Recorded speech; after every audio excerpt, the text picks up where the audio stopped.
Layers of the past beneath the desert floor. We're finding keys to unlock every ancient door. Digging through the clay to see what's real. The silence speaks. We're breaking every seal. Unearthing the Bible. Right up until July 1993, a massive rift divided the world of biblical archaeology. A dominant academic faction, often referred to as the biblical minimalists, argued that King David was completely mythical.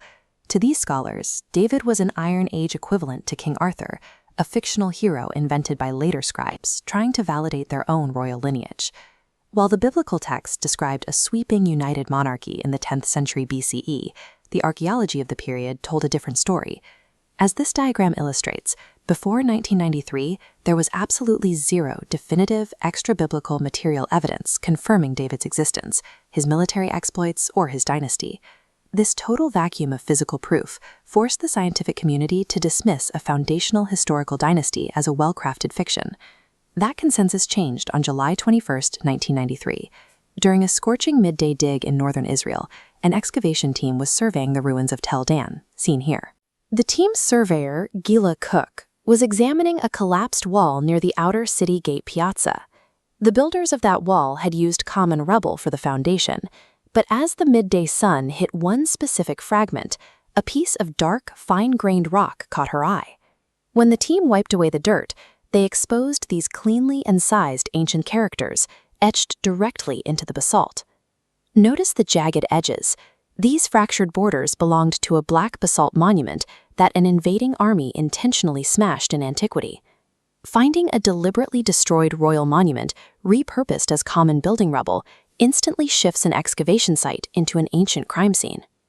Over the next year, the team recovered two more adjoining fragments, piecing together what is now known as the Tel Dan Stele. The inscription is written in Old Aramaic, meaning it was not carved by an Israelite scribe trying to validate their own king. The author was an enemy. King Hazael of Aram-Damascus, a fierce, recurring adversary to ancient Israel, erected this victory monument to boast about his military dominance. Look at how the text maps to the biblical record. Hazael claims he slew 70 kings and destroyed thousands of chariots, specifically recording his assassination of Jehoram, king of Israel, and Ahaziah. This hostile boast provided an exact geopolitical match to the records in 2 Kings, firmly anchoring the historical timeframe in verifiable reality. The core of the proof sits on the 9th line of the shattered Aramaean text. Right here, etched into the stone, is a single unbroken sequence of letters, BYTDWD. In ancient Semitic inscriptions, scribes followed a strict rule.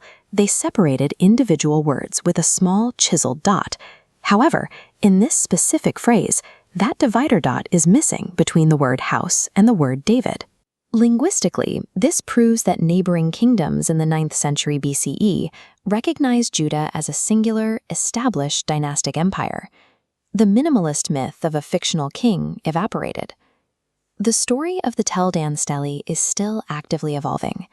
Through advanced 3D imaging, researchers recently proposed a modern twist. The 3 fragments may have been glued together incorrectly for 30 years. Based on scribe chisel angles and crack patterns, these pieces might belong to entirely different monument sections, or even sister monuments. Yet, while technology is rewriting the physical structure of the puzzle, the epigraphic footprint on line 9 remains untouched. A single piece of repurposed rubble preserved a permanent material echo, allowing an ancient enemy to unwittingly anchor a legendary biblical dynasty into historical reality.